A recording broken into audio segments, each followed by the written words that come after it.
ஓம் முருகா போற்றி போற்றி. என் அன்பு குழந்தையே, உன் மனதில் இருப்பதை நான் அப்படியே சொல்லட்டுமா? இந்த முருகனுக்கு தெரியும் உன் மனதில் என்னவெல்லாம் நினைத்து கொண்டிருக்கிறாய், எதையெல்லாம் நினைத்து கொண்டிருக்கிறாய், எப்படி அதிலிருந்து மீள்வது, எப்படி அதிலிருந்து தப்பிப்பது, எப்படி அதை நடத்துவது, எப்படி அதை ஜெயித்து காட்டுவது என்று ஒவ்வொருவருடைய வீட்டிலும் நடக்கும் செயல்களுக்கும் மாறுபடாதவாறும்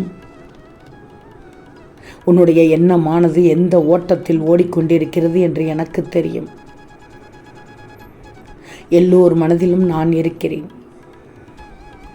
எல்லோர் மனதிலும் எனக்கு இருக்கும் அத்தனையையும் தெள்ளத் தெளிவாக காண்பிக்கிறேன். பொறுத்திருந்து கேள், நிதானமாக கேள், நம்பிக்கையோடு கேள். நீ கடந்த காலத்தில் நடந்ததை நினைக்கிறாய், நீ கடந்த காலத்தில் இழந்ததை நினைக்கிறாய், உன்னிடம் இல்லாததை நினைத்து ஏங்குகிறாய்.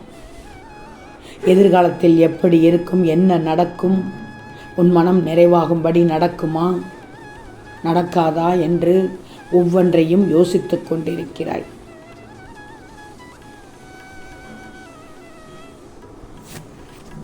உன்னுடைய எந்த உறவும் இறுதி வரை வருமா வராதா என்னென்னமோ நினைக்கிறாய். ஒன்று மட்டும் நல்லா தெரிஞ்சுக்கும், உன் வாழ்க்கையில் அமைதிக்கான விடை கிடைத்துவிடும். முருகன் உனக்கென்று கொடுக்க நினைக்கும் எதையும் யாராலும் எவராலும் தட்டி பறிக்க முடியாது, தடுக்க முடியாது. முருகனின் வார்த்தைகளும் பொய்யாகாது. நீ நினைத்தது நடக்கும், விரும்பியது வெகு விரைவில் கிடைக்கும். நான் நடத்தி காட்டுவேன். உன் கஷ்டத்தில் கை கொடுக்க முருகன் இருக்கும்போது அதை உணரலாமா இல்லை இருக்கலாமா? நீரைப் போல வாழ கற்றுக்கோ. நீரானது எந்த வடிவத்தில் இருந்தாலும் நீர் இல்லாமல் உன்னால் எப்படி உயிர் வாழ முடியும்? அதுபோல்தான் உன் சிறப்பு என்னவென்று அறிந்து வாழ கற்றுக்கொள்ளணும். அப்பத்தானே உன் வாழ்க்கை சிறப்பாகும். என் முருகன் கைவிட மாட்டார் என்று நம்பு. நான் உனக்கு நல்ல வழி காட்டி விடுவேனே. எதற்காக காத்திருந்தாயோ அது நடக்கச் செய்வேனே. நீ வேண்டிய அனைத்தையும் கிடைக்கச் செய்வேனே. ஒரு சில வாய்ப்பை நான் கொடுத்து கொண்டேதான் இருப்பேன். ஏன்னா உன் மனதில் உள்ள அனைத்தும் எனக்கு தெரியும். உன் மனதில் உள்ள அனைத்து ஓட்டங்களும் எனக்கு தெரியும். உன் மனதில் உள்ள மன நிகழ்வுகளும் எனக்கு நன்றாகவே தெரியும். அனைத்து கஷ்டத்தையும் துரத்தி அடிக்கத்தான் இந்த முருகன் இருக்கிறேன். உன் மனதில் நீ முன்னேற வேண்டும் என்று நினைத்து கொண்டிருப்பதை என்னால் உணர முடிகிறது. அது விதி என்னும் காற்று வீசுவதால் நெருப்பானது இங்கும் அங்குமாக ஆடிக்கொண்டிருக்கிறது, அவ்வளவுதான். நல்லவர்கள் யார், கெட்டவர்கள் யார் என்று புரியாமல் விழித்து கொண்டிருக்கிறாய். புரிய வைக்கவே சோதனை உனக்கு நடக்கிறது, தெரிஞ்சுக்கும். கடவுள் வைக்கும் விளையாட்டு அது. முருகன் சொல்வதை கேள், நம்பிக்கையோடு கேள். போராடி போராடி ஜெயித்து வரணும். போராட்டம் இல்லாமல் வாழ்க்கை இல்லை. வாழ்க்கை என்றால் போராட்டம்தான் வாழ்க்கை. வாழ்க்கையில் ஜெயிக்க வேண்டுமென்றால் நிறைய அடிபடத்தான் வேண்டும். கஷ்ட நஷ்டங்களை ஏற்றுக்கொள்ளத்தான் வேண்டும். கரையேறி வர முடியாது. இல்லை என்றால் பட்டு அழுந்து என்று சொல்ல மாட்டேன், பட்டு திருந்து என்று சொல்லுவேன். உனக்கு தீர்ப்பதற்கான வழியை நான் தருகிறேன். உனக்குண்டான வழி, அதை தீர்ப்பதற்கான வழியையும் யோசித்துக்கொண்டே இரு. உன் யோசனையில் உன் முருகன் நான் வந்து கொண்டிருப்பேன். அதை விட்டுட்டு கோழையாக இருக்கலாமா? இருக்கக்கூடாது. நீ தொலைத்தது அனைத்தும் உன்னிடத்தில் சேர வேண்டும், அவ்வளவுதானே நான் சேர்த்து காண்கிறேன். சேர்த்து வைப்பதுதான் என் கடமை. என் சொல்படி கேட்டால் உன் வாழ்க்கையை நிச்சயம் சொர்க்கமாக மாற்றுவேன், மாற்றி காண்பிக்கிறேன். எல்லோரையும் அனுசரித்து போக வேண்டும். அனுசரித்து போனால்தான் வாழ்க்கை. அனுசரிக்காமல் சென்றால் திக்கு தெரியாத காட்டில் நிற்பது போல் இருக்கும். சுற்றி முற்றி யாரும் இருக்க மாட்டார்கள். உன் உறவையும் பகைத்து கொள்ளக்கூடாது, உன் குடும்பத்தையும் பகைத்து கொள்ளக்கூடாது, அக்கம் பக்கத்தவர்களையும் பகைத்து கொள்ளக்கூடாது.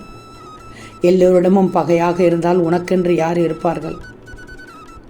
அனுசரித்து வாழ வேண்டும் என்று சொல்கிறேன். நான் சொல்வதை கேட்டபடி நடந்தால் நிச்சயமாக உன் மனதில் தப்பான எண்ணங்கள் ஓடாது. உன் மனதில் கெட்ட எண்ணங்கள் இல்லை, ஆனால் எதிர்மறை எண்ணங்கள் தான் இருக்கிறது. பயப்படும்படி நடந்து கொள்கிறாய். பயப்படக்கூடாது. என்னவானாலும் பரவாயில்லை, எனக்கு அதை மீண்டு வருவதற்கு சக்தி இருக்கிறது, எனக்கு துணை என் முருகன் இருக்கிறார் என்று நம்பணும். துணிந்து போராடணும். எதையும் செய்து காட்ட முடியும் என்ற தைரியம் இருந்தாலே போதும். அந்த நினைப்பே அந்த காரியத்தை வெற்றியாக முடித்துவிடும். அதை விட்டுட்டு உன் மனதில் கோலையை ஏற்றுக்கொள்ளக்கூடாது. உன்னையே நீயே பட்டை தீட்டத்தானே மிகப்பெரிய வெற்றி கிடைக்கும்.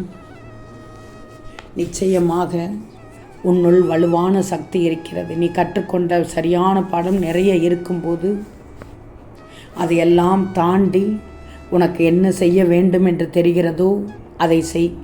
ஒரு முறைக்கு இருமுறை யோசித்து செய். அப்படி என்றால் கஷ்டம் கூட இஷ்டப்பட்டு உன்னை விட்டு விலகி போய்விடும். ஒரு பாதையை விட்டு இன்னொரு பாதையை தேடாதே. ஓடுகின்ற நதியைத்தான் நீ தடுக்க முடியுமா? தடுக்க நினைத்தால் நதியைத்தான் நீ தடுக்க முடியுமா? நிச்சயமாக தடுக்க நினைத்தால் அது இன்னொரு பாதையைத்தான் தேடும். அதுபோல்தான் உன்னிடத்திலிருந்து விலகுபவர்களை விட்டுவிடு. அவர்களிடத்தில் மனதில் பட்டதையெல்லாம் பேசாதே. மனதில் பட்டதையெல்லாம் பேசக்கூடாது. உனக்கு எது சரி என்று அதை மட்டும் மற்றவர்களிடம் சொல்லு. உன் மனமே அலட்டிக்கொள்ளாமல் அடுத்தடுத்த கட்டத்திற்கு செல்ல வேண்டும். உன் எதிரில் இருப்பவர்கள் நல்லவனா கெட்டவனா என்று அறிந்து ஆராய்ந்து பேச வேண்டும். எதையும் ஒரு முறைக்கு இருமுறை யோசித்துவிட்டு எந்த வேலையுமே செய்தால் உன் மனதில் எதிர்மறை எண்ணங்கள் தோன்றாது. பின்விளைவை யோசித்து இப்போது இருக்கும் நிகழ்வுகளை செய். நிச்சயம் உனக்கு நல்லது நடக்கும். வாழ்க்கை என்பது எல்லாம் தான். வாழ்க்கை என்பது எல்லாம் தான். நல்ல மனிதர்களும் இருப்பார்கள், கெட்ட மனிதர்களும் இருப்பார்கள். யார் யாரை கடக்க வேண்டும், கடந்து போக வேண்டும் என்று ஒவ்வொருவரையும் பெரிதாக பாதிக்கப்படாமல் நீ கடந்து போக வேண்டும். அதுதான் வாழ்க்கை. அதுதான் நீ வாழ்க்கும் உண்மையான வாழ்க்கை. இதை மட்டும் நீ தெரிந்து கொண்டால் போதும். உன்னை நீயே பாதிக்கச் செய்ய மாட்டாய்.